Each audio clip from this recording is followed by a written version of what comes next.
Hey everyone, welcome back to the channel. Today we're going to take a look at the RW5 signal alarm device.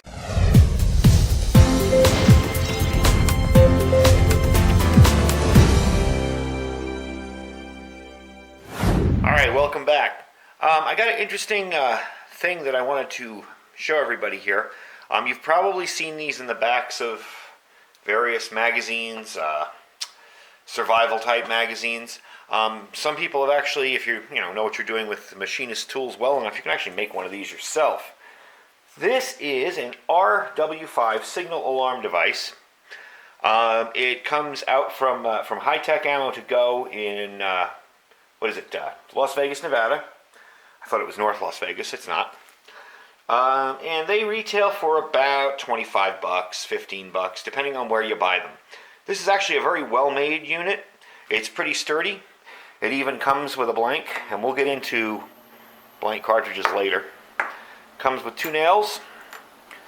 You need to provide your line, your tripwire. Some people use fishing cord. Some people have used paracord. It all depends on where you're hiding this and how stealth you want to go.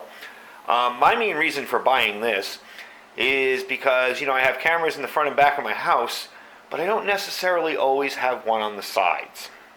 And these little guys can sit on either side and let me know somebody's breaking in a worst case scenario. Now again, this is not something I would put outside of my house for everyday use. I don't want shotgun shells going off, scaring the heck out of everybody if a rabbit runs through the side of my house. But say in an urban unrest situation, riots, any kind of stuff like that, you want a little more security, you want an audible kind of way of knowing somebody's where they shouldn't be, this is a perfect device. It's also great for camping too. If you're out in an area and you want to make sure that your perimeter is secured from wild animals, something like this works really well. We're going to get into the meat and potatoes of this device here. You'll notice there's a cotter pin here. We'll get into that later. This is basically the unit. It is a stainless steel plunger down here, and there's your firing pin on top. Inside here is a spring.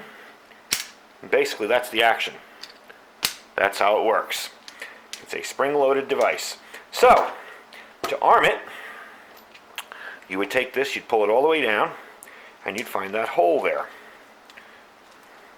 And you'd slide the pin through. See if I can get it. Trying to do this. There has to be an easier way to do this.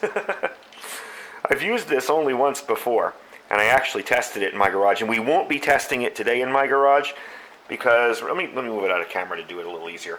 Because recently, we had some kid drive through the neighborhood and put a shot in somebody's front garage door and through their car. So people are a little bit on edge, and I don't want to freak people out with a shotgun primer. And if you've ever heard a shotgun primer, you know they can be quite loud. Alright, so we got it stuck in there. I forgot what I did the first time I tested it. I used a vise. I just stuck it in a vise and pulled back. The spring is very strong in this. I assume that's because it's new. But hey, that's a good thing. Won't wear out on me soon. So you would attach this to a piece of wood somewhere, or a tree, or wherever, and you would attach this with a string or fishing wire down here to whatever you wish to wrap around and the area you wish to protect. Basically, let's get these guys out of here. I'm going to pull this out and show you what happens.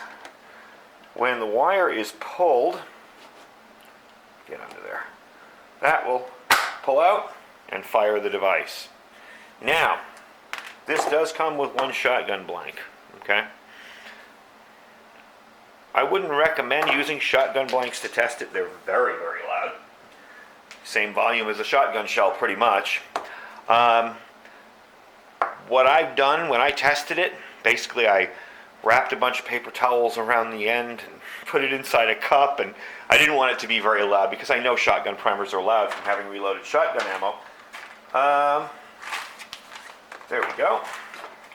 What I did was I cut down a regular shotgun shell. Now I'll show you how to do this. You take a shotgun shell and you cut it right below the cup. Okay. You take out all the gunpowder. You take out all of the ammunition, all of the pellets, and what you have left in there It's just a primer. Now, I did take an extra step with this. I actually cut this down for the video, and then we had that incident on our street, and I really don't want to create any more gunfire noises and freak people out. They probably wouldn't even hear it in here, but I don't want to run the risk. But you see, this works just as well as a primer. I mean, just as well as a blank shell. It's not as loud, but in my situation, honestly, if I were to protect an area with something like this, I would probably use just a shotgun primer, unless I was looking to scare the person off. You know, it all depends on the severity of the situation. Basically, it works like this. This will slip in here. You pull that down, slip it in, and you're ready to go. So that's it. And it says on the side, for blank only, not for use with live ammo. Why you would stick a live shell in this, I have no idea. It's not going to do much damage to anything, but it's really, really unsafe. You know, the reason that a shotgun shell does what it does is because it's inside of an enclosed barrel and the pressure builds up and expels the pellets. Same with a bullet. In a situation like this, if you were to put a live round in there, pretty much everything would just explode. Chances are with not a lot of force. So that's my solution for if you don't want to use up blank, or if you can't find blank ammo. It's a little more expensive to use real shotgun ammo, but it's not really a big deal. So that is it. The RW5 signal alarm device. These are under a ton of different names online. You can find them pretty much anywhere. It's a very simple, basic device.